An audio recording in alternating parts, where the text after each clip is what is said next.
Oke, baik. Selamat malam, Bapak Ibu. Ketemu lagi sama saya ya, Diana, produk spesialis dari Forever Health Indonesia.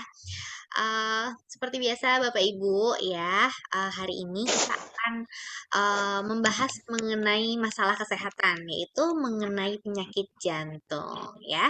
Seperti biasa juga, nanti Dokter Winda akan menjelaskan materinya. Bapak Ibu bisa bertanya dengan menuliskan pertanyaan di kolom chat. Bagi Bapak Ibu yang ingin memberikan testimoni ataupun kesaksian, bisa juga menulis sedikit ya. Mungkin bisa bilang, Dokter Winda, Mbak Diana, saya mau memberikan testimoni. Nanti saya akan memanggil Bapak atau Ibu. Kemudian nanti saya akan mempersilahkan Bapak atau Ibu untuk menyalakan kamera dan mikrofonnya. Oke, kalau begitu sepertinya dokter kita sudah siap ya. Halo dok, Halo, lagi di mana dok hari ini? kali ini aku live dari Gorontalo. Wow, luar biasa dari Gorontalo ya. Bapak Ibu sudah pasti ada yang ikut kan acara hari ini tadi ya dok ya. Meriah sekali ya dok ya. Ih, rame banget, pecah. Pecah, oke. Oke, kalau begitu sudah siap ya dok ya. Sudah. Oke, baik. Silakan dokter Winda. Oke, thank you Diana. Ya, semangat pagi nih buat semua teman-teman FHI di seluruh Indonesia. Kali ini saya live dari Gorontalo. Ya, oke. Walaupun di sini agak berbeda waktu ya, 1 jam dengan yang di Jakarta, tapi semangatnya masih tetap sama ya. Dan topik kita hari ini yang mau saya bawakan adalah tentang penyakit jantung, di mana penyakit ini merupakan pembunuh nomor 1 di dunia. Yuk kita bahas ya. Slide.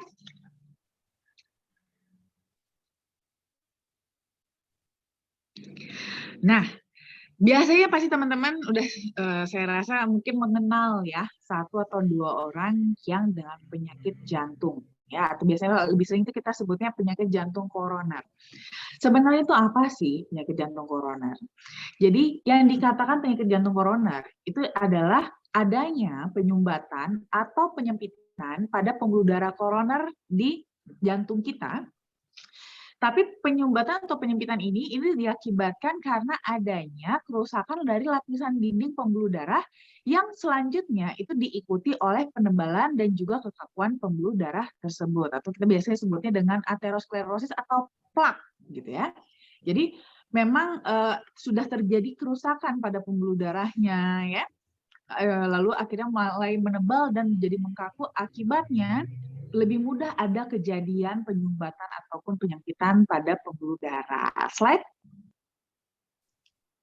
Kalau di dunia sendiri itu dia masih termasuk menjadi angka kematian ya, salah satu angka kematian tertinggi di dunia. Ini menurut WHO aja dia masih peringkat pertama ya. Jadi sebenarnya sih kalau penyakit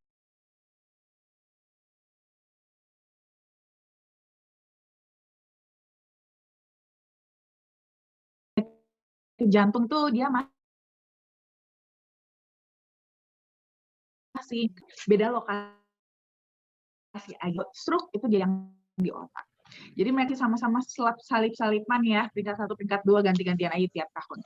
Slide. Sama juga halnya di Indonesia ya. Memang Indonesia juga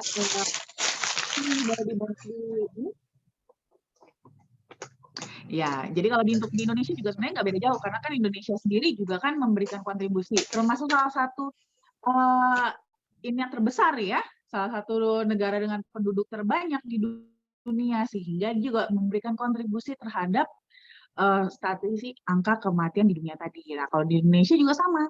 Ya, stroke sama jantung itu ya selang-seling lah ya, yang menjadi juara 1 dan juara 2 penyebab kematian di Indonesia. Slide.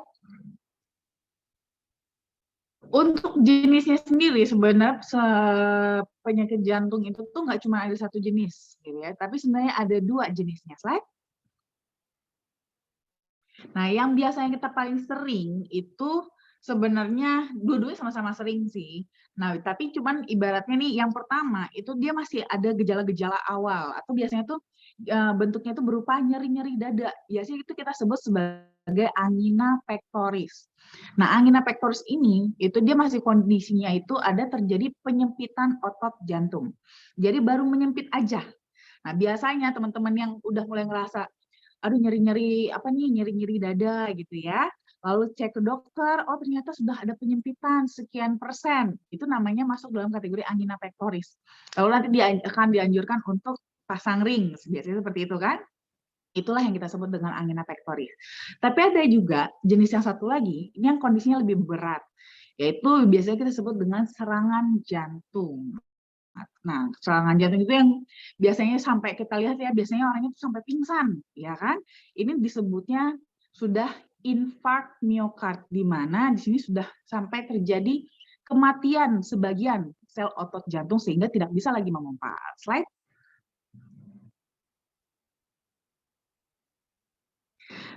Slide lagi ya. Tolong ditulisin aja sampai muncul semua huruf iya.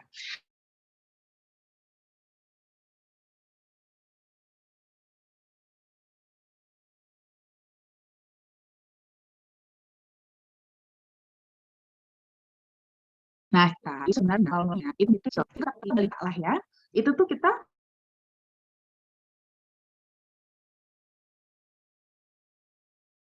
kayak masuk sekolah nih biasanya, ya masuk sekolah SD, itu sudah mulai jajan, ya kan? Sudah mulai jajan, sudah mulai makan, tahu namanya makanan gorengan, ya. Sudah tahu jajan-jajan yang biasanya di luar sekolah, ya kan? Nah, dari sini makan-makan ini ternyata juga sudah mulai nih berikan ya tumpukan-tumpukan lemak yang menempel pada dinding pembuluh darah. Tapi masih sangat tipis sekali. Sehingga pada kondisi ini biasanya memang belum ada keluhan klinisnya. Nah, nanti ini seiring bertambahnya waktu, ini akan bertambah. Ya, masuk SMP, SMA, lalu kuliah, ini makin lama akan menebal. Ya. Nah, di sini posisinya itu si plak ini makin menebal sampai masuk ke kategori fibrous plak. Biasanya di posisi ini itu kita sudah mulai agak sedikit merasakan gejala-gejalanya. Gejala-gejalanya apa? Masih gejala ringan. Belum sampai yang berat-berat seperti nyeri dada gitu, belum. Tapi kita sudah mulai ngerasa tuh seperti badan pegal-pegal ya. Badan merasa mulai pegal-pegal, gampang capek, lalu juga suka nyeri-nyeri otot, hati-hati ya. Itu sebenarnya kita sudah mulai ada tanda-tanda penyempitan pembuluh darah. Memang masih kategori ringan yaitu fibrous plak. Nah, ini semakin nanti bertambahnya usia lagi dan juga terpengaruh dengan gaya hidup tadi ya, karena biasanya itu kita paling sering merasa masih muda, jadi bebas makan sembarangan. Nah, ternyata ini malah menambah tabungan plak kita. Nah, ini makin tebal, sampai masuk ke kategori aterosklerotik plak. Nah, ini penyempitannya sudah lebih terasa. Biasanya di sini sudah mulai nih, ada timbul nyeri-nyeri. Nah, terutama kalau umpamanya dia ada di otot jantung, di pembuluh darah jantung, sudah mulai ada nyeri-nyeri dadanya. Nah, ini tinggal tunggu waktu nih kalau kita tidak bisa menjaga atau ada sesuatu yang bisa men-triggernya, umpamanya kita kebetulan lagi capek banget gitu ya atau lagi stres. Nah, ini bisa menyebabkan pembuluh darah tekanan darah kita tiba-tiba meningkat dan itu bisa menghantam plak-plak yang ada di pembuluh darah, bisa sampai ruptur plaknya ya atau pecah atau lepas. Dan plak yang lepas ini itu malah lebih berbahaya teman-teman. Kenapa? Kalau dia ikut aliran darah dan menyumbat di pembuluh darah yang lebih kecil, itu bahkan bisa menyebabkan sumbatan total. Nah, inilah nanti baru akan timbul gejala-gejala yang lebih berat ya. Bisa jadi angina tidak stabil atau bahkan bisa sampai miokard infark tadi. Kalau posisinya di jantung. Kalau posisinya di otak, itu bisa menyebabkan stroke. Nah, tapi tidak hanya di lokasi dua itu aja teman-teman, bisa juga di lokasi-lokasi lain ya, di kaki, di tangan, tergantung nanti area yang kena. Gitu. Slide. Nah, faktor-faktor resiko ini yang paling penting sebenarnya untuk juga teman-teman waspadai karena dari sini kita bisa lebih berjaga-jaga ya. Kalau kita memiliki faktor resiko berarti kita harus menjaga atau memperhatikan dengan lebih penting lagi kalau untuk kita jangan sampai nih kita sampai ke kondisi tadi penyakit jantung koroner. Jadi yang punya faktor resiko contohnya adalah yang punya hipertensi. Ya, bagi mereka yang hipertensi itu secara hasil studi Framingham-nya, orang yang dengan hipertensi di risiko tekanan darahnya di atas 160/95 itu memiliki resiko 5 kali lebih besar dibandingkan mereka yang tekanan darahnya normal. Apalagi kalau umpamanya tekanan darahnya tinggi plus dengan diabetes juga. Itu sudah 5 kali, ditambah lagi di 2 kali lipatkan lagi, sehingga bisa sampai 10 kali resikonya lebih tinggi dibandingkan yang tanpa diabetes dan tanpa hipertensi.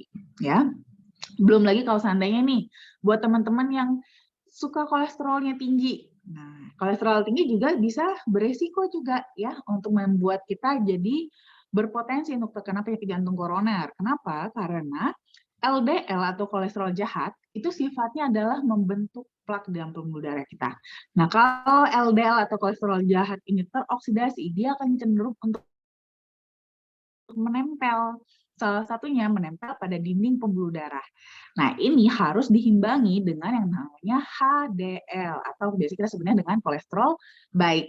Nah, kolesterol baik ini itu bisa membantu untuk kita punya kolesterol jahat itu diikat ya, diikat oleh LDL diikat oleh HDL supaya jangan sampai nanti dia menempel pada dinding pembuluh darah kita. Nah, selain itu juga merokok juga ternyata termasuk salah satu resiko penyakit jantung koroner juga, teman-teman. Kok bisa?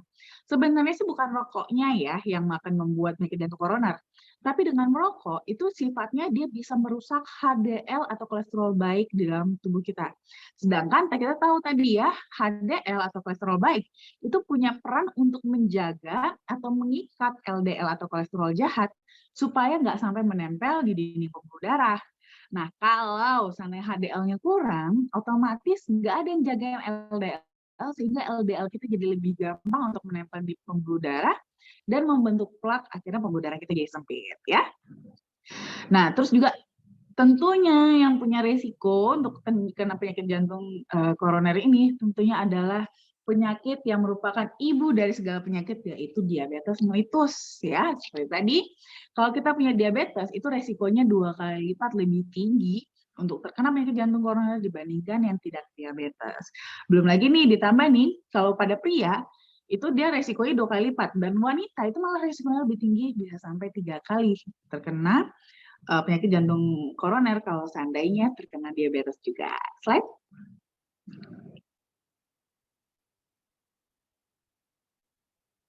Nah, selain itu, yang lain-lain bisa juga karena mungkin ada kelainan EKG ya, faktor stres ya, pola makan yang salah, gaya hidup, dan juga kurang olahraga.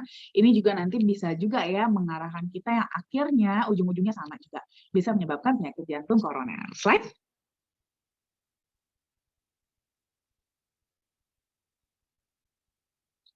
Nah, ini tadi yang saya katakan sebagai penyakit infark miokard. Nah, infark miokard atau serangan jantung ini, dia kondisinya itu lebih berat ya. Di mana ini biasanya kita sebutnya dengan serangan jantung. Kondisi ini itu otot jantungnya itu sebagian bahkan sudah mengalami kematian sel. Namanya udah mati, teman-teman ya, selnya sudah mati, otomatis dia nggak bisa bekerja.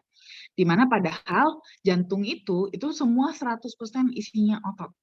Ya, mayoritas terisi otot dan dia itu gunanya adalah untuk memompa.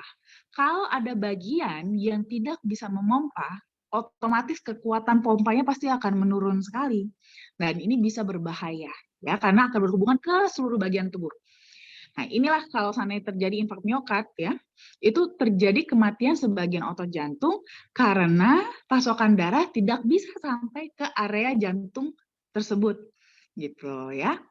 Dan inilah yang paling sering menyebabkan angka kematian. Nah, inilah teman-teman tadi yang saya katakan, justru kejadiannya bukan karena penyempitan pembuluh darah di area tersebut, tapi paling sering karena sumbatan di tempat lain, plak di tempat lain, itu lepas, lalu ikut aliran darah dan malah menyumbat di area pembuluh darah yang lebih kecil di jantung koroner kita. Jadi koroner jantung kita akibatnya itu malah langsung kena. ya. Makanya kita kadang-kadang kan suka lihat ya, kayaknya rajin check up, terlihat sehat ya, tapi kok tiba-tiba dengar kabar meninggal karena serangan jantung. Nah, itu dia, kita sering banget ya tidak memperhatikan, yang kita perhatikan tuh sering banget kita cek itu cuman bisa cek jantung dan juga cek pembuluh darah di otak. Nah, padahal pembentukan plak di dalam tubuh kita itu bisa di pembuluh darah mana aja, bisa di tangan, bisa di kaki, dan ini justru plak-plak di area tersebut itu yang malah seringkali membuat sumbatan ya, karena lepas akhirnya membuat sumbatan di pembuluh darah kita yang di jantung ataupun di otak sehingga kejadian yang bisa tiba-tiba. Makanya teman-teman ya, walaupun kita terlihat sehat tapi jangan kepedean banget juga ya. Belum tentu kita sepenuhnya sehat karena memang tidak bisa kita cek seluruh pembuluh darah kita. Ya, pembuluh darah kita aja kan sangat panjang ya, sekitar 2 kali lingkaran bumi. Bayangkan aja, 2 kali keliling bumi itu ada di dalam tubuh kita. Pembuluh darah kita sangat panjang sekali, sehingga tidak mungkin bisa dicek dengan kateter. Kateter itu panjangnya aja cuma paling berapa ya, makanya hanya bisa ngecek untuk di pembuluh darah jantung dan juga pembuluh darah otak. Nah, tapi tidak bisa mengecek kembali dengan di pembuluh darah lainnya. Makanya tetap ya, walaupun kita terasa sehat, merasa sehat, tapi tetap harus kita jaga, ya. Slide.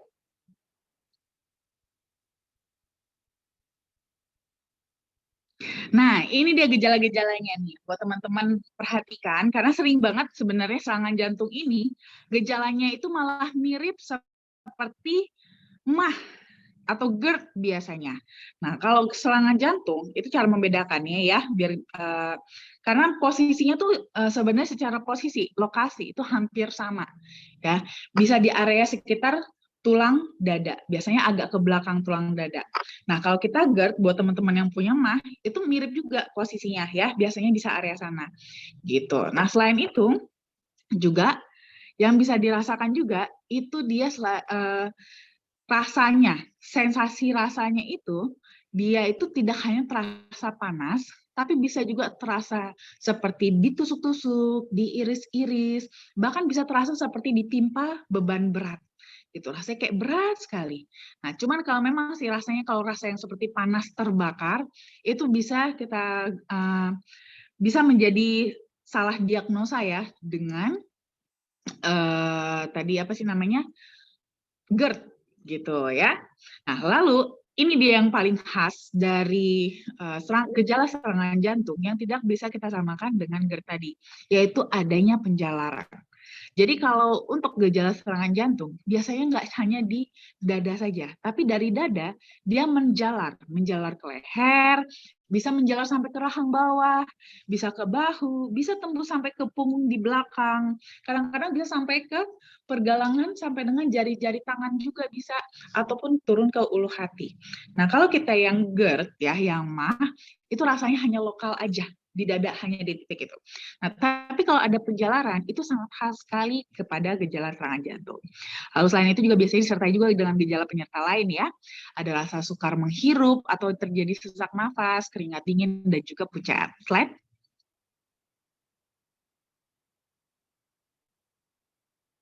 Nah, ini kira-kira ilustrasinya ya untuk lokasi-lokasinya. Slide. Nah, sekarang kalau seandainya nih kita ketemu ada pas banget di samping kita, mungkin kita lagi makan atau kita lagi di mana, tiba-tiba ada orang jatuh. Ini kira-kira serangan jantung nggak ya? Terus kalau kita sudah kita pastikan gejalanya arahnya kayaknya ke serangan jantung nih, terus kita harus apain? Nah, tadi kan kita pastikan dulu ya, kita keluhannya kira-kira benar nggak dia serangan jantung? Nyerinya di mana? Rasanya seperti apa? Ada menjalar nggak? Gitu ya. Kalau kita yakin, langsung kita posisikan pasien dalam kondisi berbaring. Berbaring juga di alas yang keras ya teman-teman ya. Lebih baik daripada teman-teman taruhnya di sofa, lebih baik taruhnya di lantai. Dibaringkan di lantai ya, atau di kursi kayu gitu yang keras ya, datar, sambil kita panggil dokter, ataupun boleh juga sih kalau kebetulan lagi ada kendaraan langsung lariin aja ke rumah sakit kalau memang ada kendaraan kebetulan ya. Nah, untuk penanganannya sambil menunggu Itu bisa juga teman-teman kasih aspirin 300 mg, ditumbuk ya, dihaluskan, lalu langsung taruh di bawah lidah.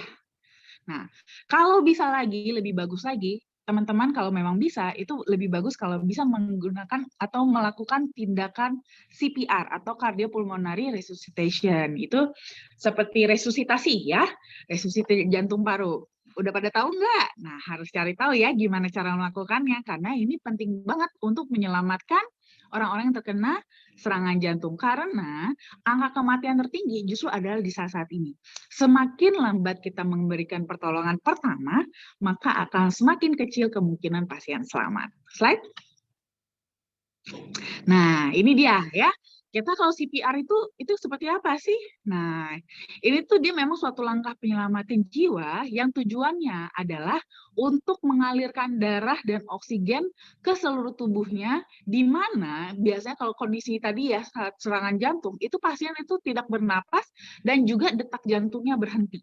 Nah, karena detak jantungnya berhenti karena terjadi kematian sel otot jantung tadi, sehingga tidak mampu untuk memompa darah ke seluruh tubuh, itu kita bantu pompanya dengan melakukan CPR ini, gitu. Supaya apa? Aliran darahnya bisa tetap terus mengalir dan jangan sampai terjadi kematian sel yang lebih lanjut lagi di area organ-organ yang lain. Termasuk, terutama yang paling penting adalah yang di otaknya ya. Jadi untuk menjaga supaya pasien bisa tetap diselamatkan. Slide. Nanti kapan-kapan kalau teman-teman bisa ke kantor, kita sekalian latihan CPR ya. Nah, ini yang paling penting adalah mencegah.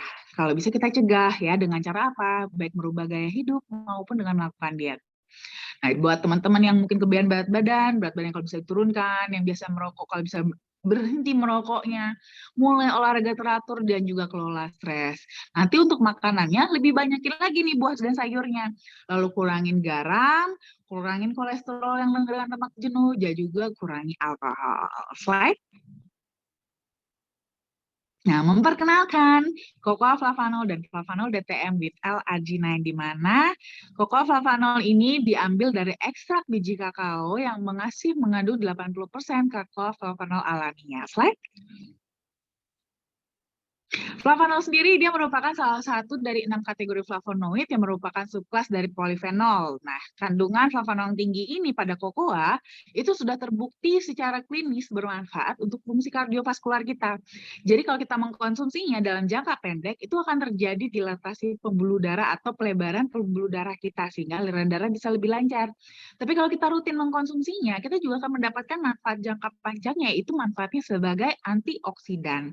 Tapi untuk mendapatkan kandungan flavanol yang tinggi juga gampang ya. Harus menggunakan metode ekstraksi yang tepat agar flavanolnya nggak rusak. Slide. Nah, selain itu juga ada L-arginine, di mana L-arginine ini dia merupakan sebuah asam amino esensial yang dibutuhkan tubuh kita, terutama untuk memproduksi protein. Nah, tapi karena dia esensial, berarti tubuh kita tidak bisa memproduksinya sendiri, sehingga dibutuhkan asupan dari luar. Biasanya kita bisa mendapatkannya bisa dari daging merah, daging ayam, ikan, produk olahan susu, maupun kacang-kacangan seperti kacang kedelai, gandum utuh, dan yang lain-lain. Slide. Nah, uniknya teman-teman, di sini di dalam tubuh kita, arginine itu tadi kan selain dia untuk metabolisme protein, tapi ternyata dia juga bisa diubah menjadi nitric oxide, di mana nitric oxide ini dialah yang akan berperan untuk memperlebar pembuluh darah kita agar darah kita bisa mengalir dengan lebih lancar. Jadi untuk kondisi-kondisi di mana memang pembuluh darahnya itu sudah sel endoteliumnya itu sudah rusak banget sampai tidak mampu lagi memproduksi nitric oxide, itu masih bisa dibantu dengan L-arginine, di mana dia bisa diubah menjadi nitric oxide, menggantikan peran nitric oxide yang diproduksi oleh sel tubuh kita. Tapi selain itu juga arginine juga punya manfaat lain, dia punya peran juga ya dalam merangsang pelepasan hormon, terutama hormon pertumbuhan, hormon insulin, dan juga senyawa lain di dalam tubuh. Slide. Nah, Untuk ekstraksi flavanoidnya sendiri juga sudah kita patenkan ya, di mana di sini produsen kita yaitu Barry Callebaut itu dia sudah mempatenkan produksi metode yang mereka gunakan, karena metode yang mereka gunakan ini itu telah terbukti dapat mempertahankan hingga 80% kadar flavanol yang alami, di mana itu biasanya rusak pada proses pembuatan coklat yang konvensional. Dimana kalau biasanya pada proses pembuatan coklat yang konvensional itu bisa rusak sampai 60% ya, itu sisanya hanya tinggal 40%. Nah, dengan metode yang digunakan oleh Barry Callebaut ini, itu dia bisa mempertahankan 2 kali lipat lebih banyak hingga 80%. Slide. Selain itu juga kita punya studi klinis juga ya. Di sini dia terutama yang bisa mendukung nih kita supaya bisa lebih menjaga kesehatan kita dan mencegah penyakit jantung koroner, itu ternyata cocoa flava bisa membantu kita untuk diet. Ternyata ekstraksi kokoa ini itu ditemukan bermanfaat untuk menurunkan berat badan dengan cara meregulasi ekspresi gen dalam memetabolisme lemak. Jadi tubuh kita itu cenderung untuk membakar lemak gitu ya, tidak disimpan saja di dalam tubuh. Nah, dengan begini ini sangat membantu sekali untuk meringankan beban jantung dan menurunkan resiko untuk terbentuknya plak-plak di dalam pembuluh darah karena adanya lemak di dalam darah. Slide. Nah, selain itu juga ada suatu penelitian juga di mana subjek yang diberikan 300 ml kokoa yang mengandung kadar polifenol yang sangat tinggi, ternyata selama periode 6 jam setelah mengkonsumsi kokoa, itu terjadi penurunan adesi molekul pada permukaan trombosit, di mana ini akan membuat trombositnya itu lebih cenderung tidak melekat dengan molekul lain dalam darah. Nah, efek ini biasanya teman-teman itu kita dapatkan kalau kita mengkonsumsi obat pengencer darah seperti aspirin, aspilet, clopidogrel, itu kita akan dapat manfaat ini, gitu ya. Ini adalah obat-obatan yang biasanya itu dikonsumsi oleh teman-teman yang memang punya masalah dengan jantung ataupun pada hipertensi. Nah, ternyata dengan mengkonsumsi kokoa, itu kita bisa mendapatkan manfaat yang sama, tapi dengan efek samping yang jauh lebih ringan dan lebih aman untuk dikonsumsi jangka panjang. Slide. Lalu kita juga sudah dapat scientific opinion juga dari EFSA atau European Food Safety Authority. Ini dia seperti Badan Otoritas Keamanan Pangan Eropa ya, seperti BPOM-nya Eropa. Di sini sudah banyak sekali memang ya jurnal-jurnal dan studi klinis yang memang mendukung sehingga kita bisa mengklaim manfaat produk kita, yaitu cocoa flavanol memang dapat membantu memelihara elastisitas pembuluh darah, di mana ini akan membantu kontribusi dalam mendapatkan aliran darah yang lebih normal. Slide. Jadi buat teman-teman bisa mengkonsumsi untuk yang flavanol original dan sweetnya itu cukup 3-5 gram sehari, itu sudah bisa mencukupi kebutuhan kita akan flavanol, atau bisa juga konsumsi flavanol DTM yang with L-arginine, itu bisa konsumsi 1 saset per hari untuk maintenance atau 2 saset per hari untuk booster. Jadi dijaga dari sekarang ya. Thank you. Oke, baik. Luar biasa sekali, Dokter Winda. Terima kasih untuk materinya ya, Dok, mengenai Ya. penyakit jantung. Jadi kita tahu ya, teman-teman ya, apa saja yang harus dihindari dan juga yang harus dilakukan pada saat terjadi serangan jantung. Baik, sebelum saya bacakan pertanyaan atau saya bukakan pertanyaan, saya akan memberikan informasi mengenai acara-acara yang dilaksanakan FKI dalam waktu dekat. Nah, ini adalah nomor konsultasi Dokter Winda. Bapak Ibu, jika ingin melakukan konsultasi dengan Dokter Winda, bisa menghubungi di nomor 0878 1706 6067. Namun ini hanya berlaku chat saja ya Bapak Ibu ya, konsultasinya ya. Kemudian sudah mau di akhir tahun nih Bapak Ibu, ada promo Legend of Sponsor. Hadiahnya ada 1 unit mobil, motor, dan juga laptop. Caranya gampang banget dengan mengumpulkan minimal 600 poin. Kemudian kabar baik Bapak Ibu untuk kita semua ya, bahwa promo CEO birthday-nya diperpanjang sampai tanggal 22 Desember. Wah, luar biasa sekali ya. Dengan mengumpulkan 12 platinum atau 9.600 CV, Bapak Ibu bisa jalan-jalan ke Amerika. Kemudian nanti di hari Jumat kita ada Zoom Fit atau Forever Income Training, judulnya Follow Up yang Efektif bersama Bapak Adam Yusfan Edwin di hari Jumat jam 8 malam. Besok ya Bapak Ibu ya, jika sudah bergabung menjadi member, bisa langsung mengikuti Zoom Fit besok malam. Kemudian nanti hari Sabtu tanggal 18 Desember 2021 kita ada Grand Business Preview Pekanbaru. Nah, ada special guest kita nih yaitu Ibu Susan Barlin, Dr. Winda, Ibu Dea Kasih, Bapak Budianto dan juga Bapak Yayan di Premier Hotel Pekanbaru. Tiket masuknya berbayar 25.000, acaranya jam 2 siang. Nah, itu dia adalah acara-acara dan juga promo yang FI berikan untuk Bapak Ibu. Baik, mungkin Bapak Ibu ada yang ingin bertanya? Sudah ada pertanyaan ya dok ya, saya langsung bacakan. Dari Bapak Joduri Riau ya. Selamat malam Dokter Winda. Mau bertanya yang pertama nih dok ya, apabila kita yang menderita sakit asma kadang muncul sesak napas bahkan keluar juga keringat dingin. Apakah ini termasuk ke gejala penyakit jantung?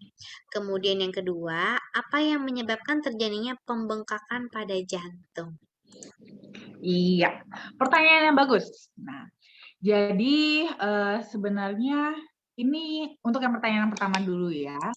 Kasusnya bisa kebetulan sama atau bisa juga kebetulan dua hal yang berbeda. Nah, jadi gini, mungkin saja sesak napas dan keringat dinginnya memang akibat asmanya, tapi bukan berarti itu belum tentu juga aman dari penyakit jantung. Bisa juga kebetulan sakit asma dan juga punya masalah dengan jantung. Nah, ini tetap harus diwaspadai sih ya, karena sepertinya sudah mulai ada gejala-gejala juga ya, walaupun masih cukup ringan sekali. Ya, ini masih termasuk dikategorikan ringan karena lebih ke sesak nafas, bisa sampai keringat dingin. Nah, ini akan nanti kita telaah apakah ini masuk ke gejala penyakit jantung atau enggak. Biasanya akan tergantung kepada stimulannya, sesak nafasnya ini kapan munculnya. Gitu. Kalau asma itu dia khas ya, munculnya itu adalah pada saat kondisi-kondisi yang bisa men-trigger asmanya kumat, seperti contohnya pada udara dingin ya, atau ada alergi yang sedang kumat ya, sehingga muncullah sesak nafas, bisa sampai keluar keringat dingin. Tapi kalau bukan karena kondisi-kondisi tersebut, kayaknya nggak dingin kok, dan tidak ada alergi yang menyebabkan gitu ya, tidak ada menghirup sesuatu yang sifatnya alergen gitu ya, menimbulkan asmanya kumat. Tapi ada rasa seperti sesak nafas, sampai keringat dingin, atau mungkin dibatnya karena kebetulan lagi baru naik tangga gitu ya, udah sampai sesak nafas, sampai keringat dingin. Nah, itu harus hati-hati, jangan-jangan sudah mulai ada penyempitan pembuluh darah yang bisa menyebabkan itu kondisi jantung jadi lebih sulit dalam memompa gitu, sehingga muncullah gejala-gejala tersebut. Jadi memang harus diwaspadai ya, bisa ditelah dari kapan timbulnya tadi gejala-gejala ini. Nah, untuk pertanyaan yang kedua, apa yang menyebabkan terjadinya pembengkakan pada jantung? Nah, sebenarnya pada dasarnya jantung kita itu seperti tadi saya katakan, itu mayoritas adalah otot. Nah, kenapa kok bisa membengkak? Sebenarnya pada dasarnya sama seperti otot-otot kita pada umumnya. Namanya otot, kalau kerja terus, ya, apalagi kerja berat terus ya, itu lama-lama dia jadi berotot, gitu ya. Berotot jadi makin gede ototnya. Sama juga pada jantung, gitu ya, bisa sampai membengkak, membesar, gitu ya, otot jantungnya. Karena apa? Karena jantungnya dipaksa terus untuk memompa dengan kuat. Biasanya case-case ini terjadi kalau seandainya kita ada penyempitan pembuluh darah terutama di perifer, ya, di pinggir-pinggir, di kaki, di tangan, ataupun di area-area pinggir lainnya. Di mana pada saat untuk aliran darah melewati penyempitan tersebut, itu dibutuhkan tekanan yang lebih kuat. Akhirnya beban jantung untuk menekannya supaya si darah ini bisa lewat dari penyempitan tersebut, itu harus lebih kuat. Gitu ya. Nah, karena dipaksa terus harus lebih kuat, lama-lama ototnya jadi makin membesar. Akhirnya itulah yang kita baca sebagai terjadinya pembengkakan pada jantung. Makanya biasanya ini terutama case-nya paling sering pada teman-teman yang memiliki hipertensi gitu. Oke, baik. Terima kasih, Dokter Winda. Semoga cukup jelas Bapak Jo ya. Jadi memang lebih baik kita lakukan pencegahan dari sekarang ya dok ya, supaya jantung kita bisa terus sehat. Oke, kemudian dari Ibu Ida Faridah, selamat malam Dokter Winda, ada yang tanya, ada keluhan luka lambung. Sudah 11 bulan luka lambung, ada kista di hati. Nah, itu kenapa penyebabnya sakit? Boleh sharing, dokter? Nah, ini sebenarnya kalau ini sih kebetulan beda cerita ya, baik dari luka lambung, terus ada case lagi, baru Betul. lagi satu lagi kista di hati, gitu ya. Nah, kondisi ini sebenarnya kenapa bisa ada penyakit tersebut? Bisa macam-macam ya. Luka lambung terutama, luka lambung itu biasanya memang karena iritasi yang sudah eh, berlanjut terus gitu ya, iritasi berkepanjangan pada lambung sampai menyebabkan luka. Iritasinya itu bisa karena makan yang tidak teratur, bisa karena tingginya asam lambung, bisa karena makanan juga gitu ya, makanan atau hal-hal yang dikonsumsi yang sifatnya itu terlalu keras di lambung sehingga mengiritasi lambung dan akibatnya itu pada saat bagian yang teriritasi tadi itu terkena asam lambung, itu akan semakin memperlebar iritasinya atau lukanya. Sampai timbul luka lah jadinya gitu ya. Jadi sampai luka lambung gitu. Ini biasanya hal-hal seperti contoh paling sering kan kopi ya, alkohol ya. Itu kan bahan-bahannya itu kandungannya itu dia cukup mengiritasi ya, cukup mengiritasi lambung sehingga untuk case-case tertentu kalau kita berlebihan itu malah bisa semakin menyebabkan luka, malah bisa menyebabkan luka pada lambung. Nah, kalau kista ini agak lain cerita ya. Kista ini biasanya memang paling sering terutama karena faktor hormonal. Ya, hormonal atau bisa juga sebenarnya akibat dari paling sering itu karena adanya radikal bebas juga bisa. Ya banyak hal sih, bisa radikal bebas, bisa hormonal, banyak faktor-faktor bisa menimbulkan kista. Nah, faktor-faktor seperti hormonal dan juga faktor seperti radikal bebas ini itu dia akan menyebabkan terjadinya mutasi pada sel-sel, terutama di sini pada kasus ini adalah sel-sel di hati, sehingga pertumbuhannya si sel regenerasi dari si sel ini itu malah menciptakan sel-sel yang berbeda atau yang abnormal. Nah, sel-sel yang abnormal ini itu nanti kalau berkembang itu bisa menjadi sesuatu yang abnormal juga. Nah, abnormalnya bisa menjadi kista salah satunya bisa, atau yang lebih berat itu malah bisa menjadi sel kanker, gitu ya. Jadi di situ memang yang harus kita jaga adalah kontrol dari sisi hormonalnya dan juga kita harus konsumsi antioksidan yang tinggi supaya untuk menetralisir radikal bebas yang ada di dalam tubuh agar tidak ada kerusakan yang lebih lanjut pada sel-sel kita yang masih sehat agar jangan sampai tercetus kembali pembentukan dari sel-sel abnormal tadi yang bisa mengarah kepada pembentukan kista ataupun tumor ataupun kanker yang tadi gitu. Nah, ini termasuk salah satunya bisa kita konsumsi kokooflavanol ya. Karena kita tahu tadi kan, konsumsi kokooflavanol apalagi untuk jangka panjang, kita bisa mendapatkan malah manfaat antioksidannya. Dan bisa dikatakan memang kokooflavanol ini termasuk super antioksidan ya, karena dia merupakan antioksidan yang tertinggi dan juga paling efektif yang paling kuat. Gitu. Jadi sangat bisa sekali untuk membantu menjaga perkembangan dari sel-sel abnormal yang ada di dalam tubuh, termasuk salah satunya kista di hati. Dan nanti juga kita juga ada juga hasil risetnya di mana kokooflavanol itu bisa membantu untuk penyembuhan luka, termasuk juga luka di lambung. Jadi bisa membantu untuk mempercepat regenerasi sel supaya lukanya itu bisa segera tertutup. Tapi mungkin kalau untuk kasus luka lambungnya, saya sih lebih menganjurkan untuk mengkonsumsinya kokooflavanol yang DTM ya. Karena itu lebih nyaman. Karena walaupun memang kokooflavanol bisa membantu untuk apa namanya mempercepat penyembuhan luka, tapi kalau pas lagi lukanya kadang-kadang bisa tetap aja terasa perih gitu kan karena memang kebetulan lagi luka.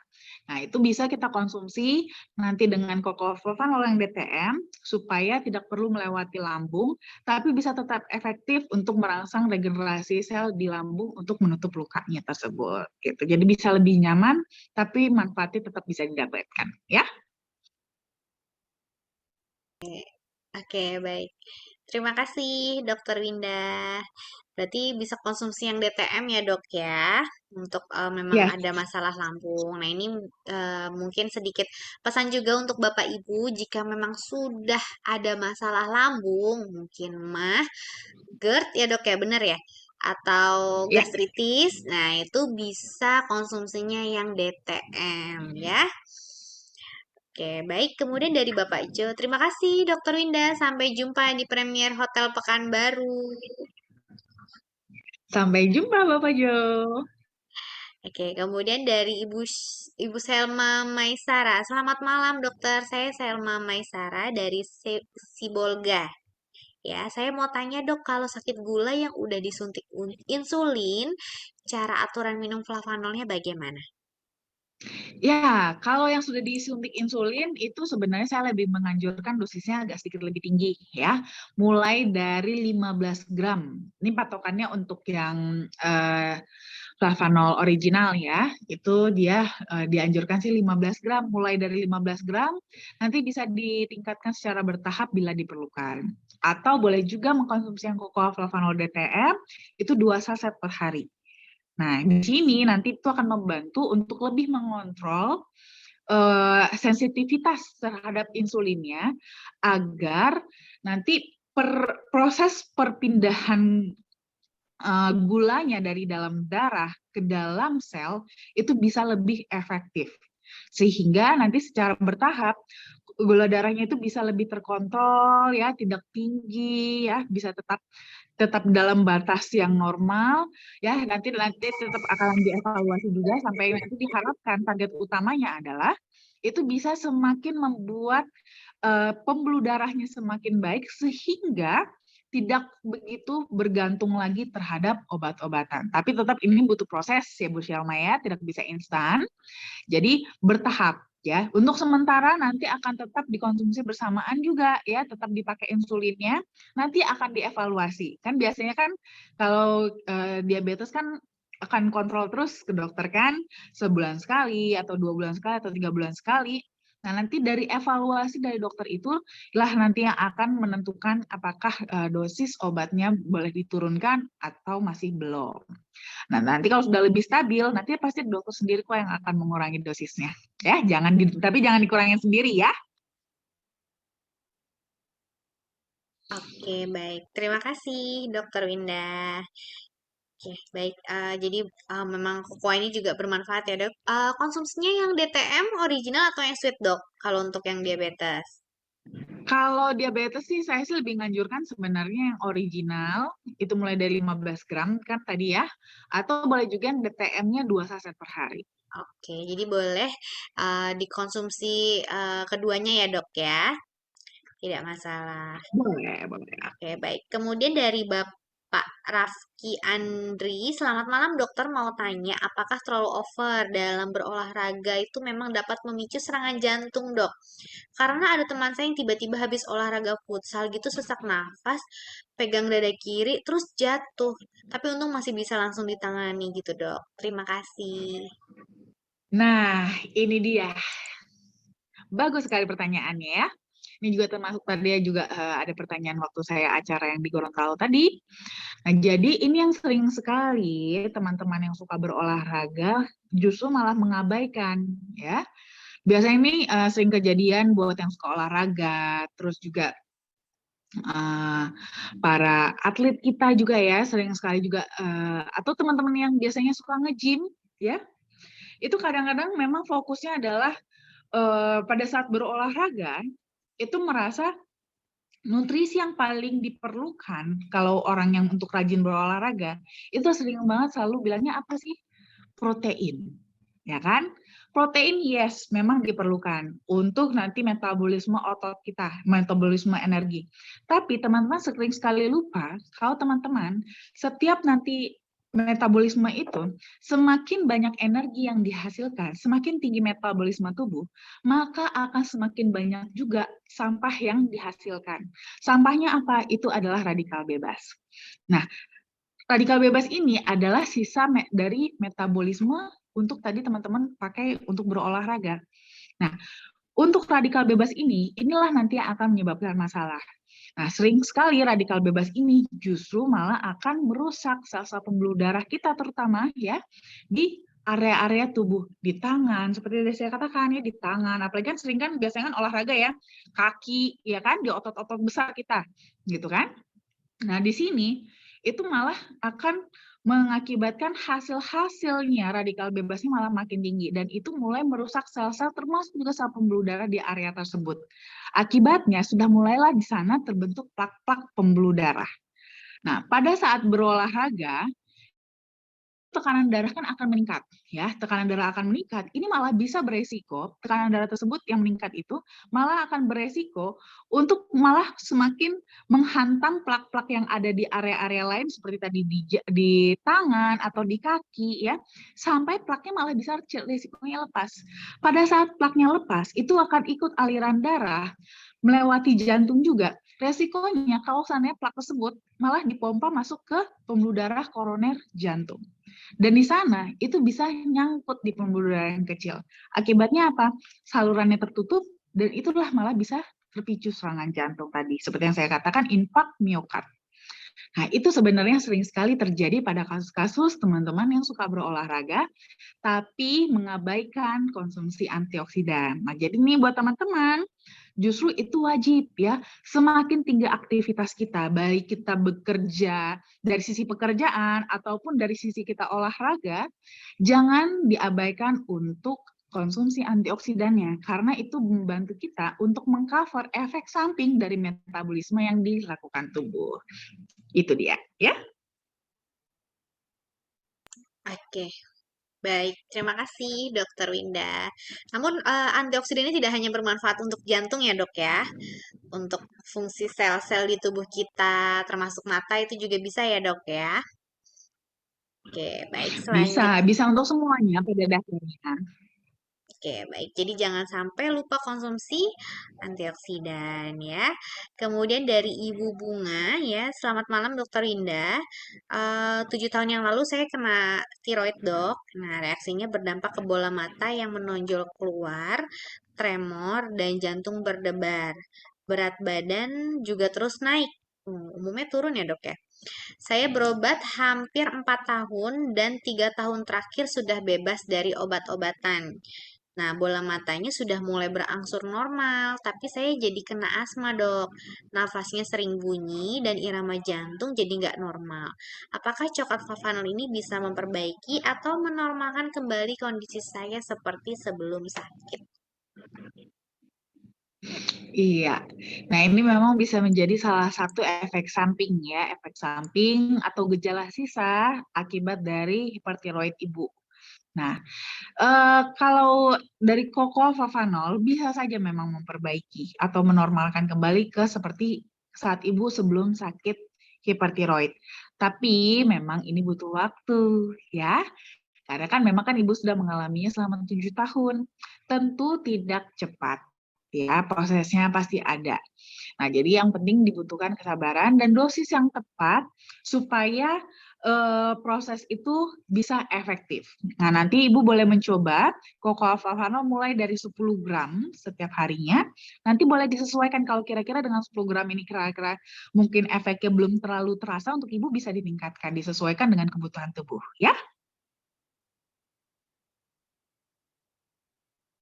Ah, ya, baik. Oke, baik. Terima kasih, dokter. Selanjutnya dari Ibu Eni ya dok ya. Assalamualaikum, selamat malam Dokter Winda. Waalaikumsalam Bu Eni. Mau tanya kalau penderita sakit jantung yang udah operasi tidak pasang ring karena parah ya, apakah bisa konsumsi Cocoa Flavanol? Sementara saran dari dokter yang menangani tidak diizinkan dulu untuk konsumsi Cocoa Flavanol. Terima kasih penjelasannya Mbak Diana dan Dokter Winda. Iya, sebenarnya sih boleh. Nah, tapi kan kita juga tetap harus menghargai ya pendapat dari dokter karena kan di sini mungkin ada faktor-faktor yang menjadi pertimbangan. Pada dasarnya sebenarnya justru boleh konsumsi Cocoa Flavanol, apalagi kan tidak pasang ring ya mungkin karena ada beberapa kondisi yang sampai belum bisa memungkinkan untuk dilakukan operasi pemasangan ring, gitu kan? Nah, cuman di sini mungkin tetap kita harus menghargai ya pendapat dokter. Mungkin di sini pertimbangan dokter adalah kondisi-kondisi pendukung lainnya, kondisi-kondisi pemberat lainnya gitu. Mungkin tidak hanya sekedar masalah sakit jantungnya saja, bisa saja pasien kebetulan memang ada alergi terhadap coklat sehingga tidak diizinkan dulu untuk mengkonsumsi, bisa juga gitu ya. Tapi pada dasarnya justru sebenarnya ini boleh sekali karena kan ini bisa lebih membantu untuk menangani sementara, membuka sementara pembuluh darahnya agar biasa aliran darahnya bisa lebih lancar sambil menunggu pasien lebih stabil kondisinya sampai bisa dipasang ringnya gitu. Jadi sebenarnya sih pada dasarnya justru bisa ya, cuman ya kita harus menghormati juga ya pendapat dokter yang menangani karena kan mungkin ada pertimbangan-pertimbangan lain yang kita nggak tahu. Oke? Oke, baik. Terima kasih, Dokter Winda. Oke, kemudian selanjutnya dari Bu Dwi. Halo dokter cantik, saya mau tanya ya, teman saya mamanya sudah minum Flavanol, 3 dus, sakitnya gagal ginjal, tapi kenapa punggungnya sakit? Dan banyak cairan di paru-paru karena kebanyakan makan buah katanya. Sekarang nggak diminumin lagi apa yang harus aku sampaikan nanti? Makasih ya, dokter. Iya, sebenarnya kan kalau dari sini itu apa namanya cairan di paru-paru itu mungkin bisa jadi ada faktor-faktor lain sih ya. Kalau apalagi kan di sini kan kondisinya kan sudah gagal ginjal, di mana ini akan berhubungan juga dengan sistem imunnya. Di sistem imunnya biasanya sudah mulai melemah sehingga lebih gampang untuk terinfeksi. Nah, dari sini bisa terjadi komplikasi pengembangan yang lain. Mungkin bisa jadi terjadi infeksi paru juga sampai akhirnya jadi ada banyak cairan di paru gitu ya. Jadi ini kebetulan memang penyakitnya bisa jadi tidak hanya satu, tapi bisa lebih dari satu. Lalu juga punggungnya sakit. Nah, ini juga bisa. Ini hal-hal yang biasanya kok sebenarnya efek samping dari gagal ginjal ya, kondisi dari gagal ginjal. Itu bisa terjadi nyeri-nyeri otot ya. Nah, itu memang tidak heran sih sebenarnya punggung sakit, lalu bisa ada komplikasi, lebih mudah terjadi infeksi, termasuk salah satunya infeksi paru, sampai ada banyak cairan di paru.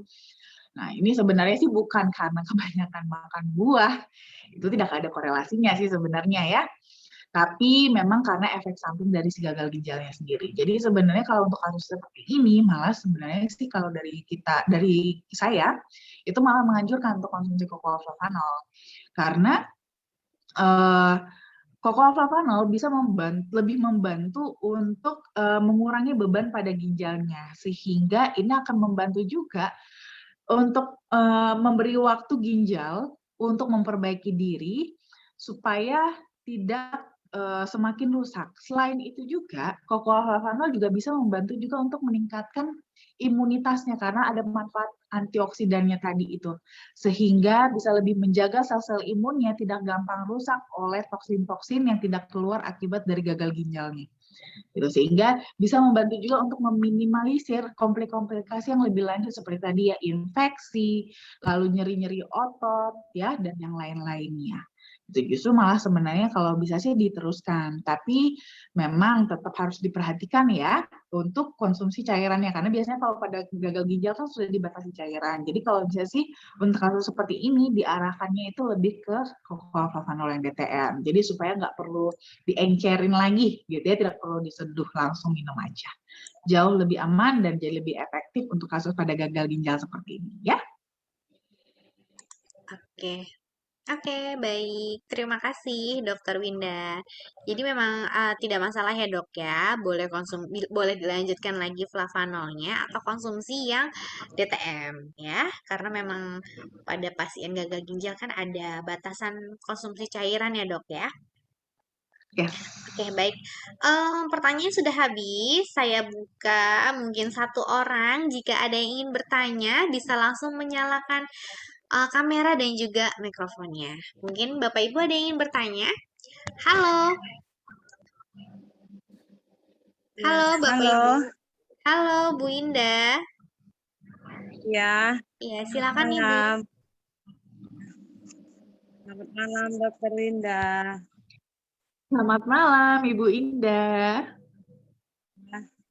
Ini saya mau tanya, Dok. ada konsumen saya kan, dia kena gula darah. Sebelum dia konsumsi Plapanol, gula darahnya 600 dok, sampai penglihatannya itu sampai nggak kelihatan gitu. Nah sekarang alhamdulillah udah konsumsi Plapanol 2 box, original ya dok yang warna hijau. Sekarang gula darahnya udah turun. Nah habis itu badannya enakan lah kayak kita biasa, kayak aktivitas pun bisa. Tapi karena penglihatannya nggak kelihatan itu dok, jadi nggak bisa apa-apa di rumah aja. Itu gimana dok? Matanya bisa sembuh nggak penglihatannya dok? Iya, nah kalau untuk itu sebenarnya bisa, tapi memang nggak mudah. Ya, pasti tidak mudah karena memang kan pasti kan diabetesnya juga sudah berat banget itu kan, udah mungkin juga bisa jadi sudah bertahun-tahun juga ya, sudah berat dan mungkin kerusakannya juga pada sel-sel matanya ini udah lumayan berat karena tadi kondisi diabetesnya cukup berat gitu kan. Jadi di sini kita memang pasti akan butuh waktu. Jadi pertama yang kita fokus dulu adalah memperbaiki, menjaga dulu untuk diabetesnya supaya nggak tinggi, supaya apa? Supaya si sel-sel matanya ini tidak semakin rusak lagi. Minimal itu dulu. Nah, ini kan sudah lebih baik, sudah dijaga diabetesnya. Nah, nanti setelah itu selanjutnya itu yang target kita adalah membuka pembuluh darahnya, terutama pembuluh darah yang ke mata. Gitu ya, supaya nutrisi-nutrisi yang dia makan, terutama untuk yang matanya, itu bisa lewat, gitu, bisa sampai ke area mata. Nanti setelah itu akan digunakan oleh sel-sel matanya untuk nanti beregenerasi. Dari situlah nanti yang akan butuh membaik penglihatannya. Tapi memang pasti itu yang butuh waktunya. Nah, nanti regenerasi sel inilah nanti yang akan butuh waktu. Jadi memang tetap dibutuhkan kesabaran, ya. Makasih Dokter Winda. Sama-sama Oke, Ibu Indah. baik. Terima kasih Bu Indah. Semoga cukup jelas ya Bu. Oke, baik Bapak Ibu. Karena juga waktunya juga sudah jam 9 malam, kita akhiri saja ya Dokter Winda ya untuk seminar kesehatan hari ini ya. Boleh tanya satu lagi? Oh boleh, gimana dok? Boleh. Oke, satu lagi terakhir ya, Bu Bunga ya. Iya. Oke, Ya, silakan Ibu. Gini Dokter Winda, seminggu lah, 10 hari yang lalu ibu saya usia 76 tiba-tiba jadi salah posisi, tiba-tiba lututnya nggak bisa ditekuk 24 jam nggak bisa ditekuk, stres gitu kan, akhirnya inilah ya, terus kita pakai alat, dibantu dengan pemanas segala macam, malah sampai air panas baru mendidih dikompresin ke kakinya pun nggak berasa gitu sama ibu saya, terus saking nyeri katanya gitu ya. Terus nah hasil ronsen jadi ada, karena lututnya kering gitu, sudah cairannya mengering, katanya jadi ada tumbuh tulang baru, jadi pengapuran, bahasanya pengapuran. Nah itu dicoba dengan minum Flavanol ini sudah mulai terasa ini, tapi untuk kedepannya bagaimana itu ya dok ya? Nah terus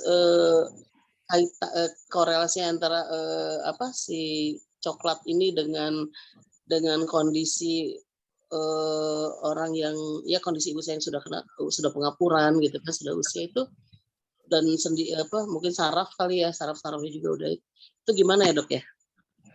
Iya, nah kalau untuk kondisi seperti ini pada pengapuran, pada dasarnya itu kan sudah terjadi seperti tadi ya, istilahnya itu sudah tumbuh tulangnya.